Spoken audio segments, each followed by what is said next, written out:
पे अगले साल 80 शुरू हो जाएगा। 80 मेरा 71 है। हाँ, मेरा भी 80 शुरू हो जाएगा अगले साल। लेकिन वेरी गुड, मेंटेन।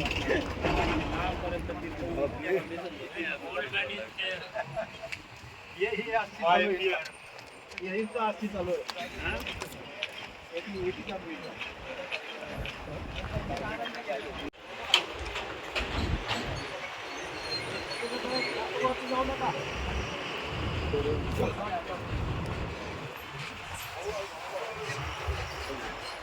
आपोआप चालला गेला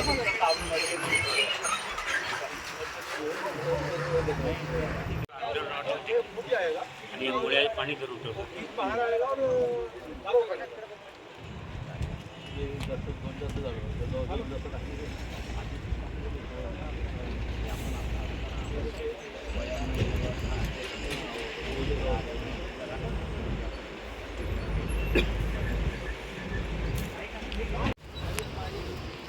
तसंच लहान झुडूप असेल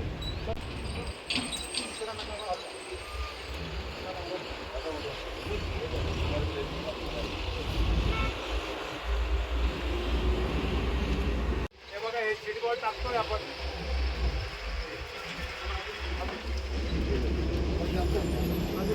दोन टाकूया. कवर खाली 15 फीट.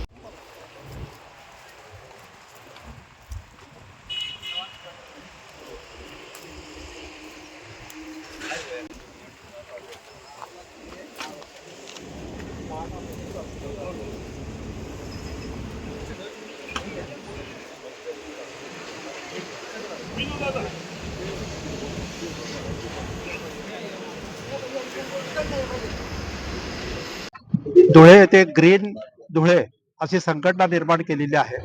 त्याच्या माध्यमातून साधारणतः 2000 लोक आतापर्यंत जोडले गेलेले आहेत.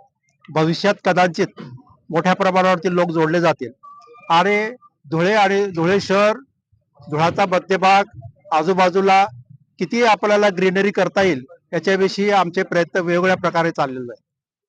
धुळ्याच्या जवळपास 15-20 किलोमीटर वरती लळिंगचं फॉरेस्ट आहे. त्या लळिंगच्या फॉरेस्टमध्ये मोठमोठे साबरीचे बंद आहेत. त्या बंदांमध्ये आम्ही काही प्रत्यक्ष बी टाकून आणि सीडबॉल टाकून आपल्याला झाडं कशी वाढवता येतील याचं एक प्रात्यक्षिक लोकांसाठी करून दाखवलं. आज या ठिकाणी जवळजवळ धुळे शहराबद्दल 300 ते 350 लोक आलेले आहेत आणि त्यांनी टेकड्यांवरती जाऊन साबरच्या बनामध्ये ते सीडबॉल टाकलेत. सीड टाकलं वेगवेगळ्या प्रकारचं. त्याच्यामध्ये बाबूळ आहे, खैर आहे, अंजन आहे, शिसू आहे, अशा प्रकारचे वेगवेगळे जवळ 10 ते 12 प्रकारचे आपण बिया आपण वेगवेगळ्या झाडाचे टाकलेले आहेत. बघूया हे किती आपल्याला त्याचा सक्सेस मिळेल. परंतु आम्ही टाकलेल्या बियांपैकी 5% जरी सक्सेस आम्हाला मिळाला तरी आमचा प्रोग्राम नक्की सक्सेसफुल झाला असं आम्हाला वाटेल आणि भविष्यात आपण त्याचा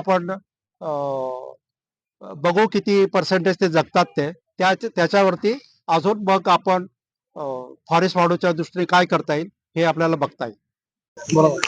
यावर्षी जे धुळ्यात तापमान वाढलं त्याच्यामुळे सगळ्या लोकांना असं मनापासून वाटायला लागलं की आता हे सगळं पाणी नाकापर्यंत आलेलं आहे, आता काहीतरी केल्याशिवाय पर्याय नाही.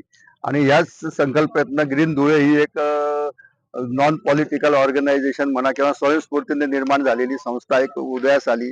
10-15 दिवसामध्ये हजारो लोकांनी याला पाठिंबा दिला, आर्थिक पाठबळ करायचं पण दिलं. याच्यासाठी हा पहिला प्रोग्राम म्हणून आता आम्ही लळिंगला सीडबॉल हे केलं. आम्ही सीडबॉल म्हणजे या मातीच्या गोळ्यामध्ये खैर, चिंच, बाभूळ, अंजन असे वेगवेगळ्या प्रकारच्या बिया टाकून आम्ही हे बॉल्स तयार केले आणि हे बॉल आता आपण या लळिंगच्या कुरणामध्ये टाकलेले आहेत. अशा प्रकारे आता जवळजवळ 2000 आहेत आणि याच्याप्रमाणे जसे जसे आम्हाला हे मिळतील गावामध्ये आता टप्प्याटप्प्याने आम्ही ओपन मोकळ्या जागा, रस्त्याचे प्लांटेशन हे सगळे प्रोग्राम आम्ही घेणार आहोत.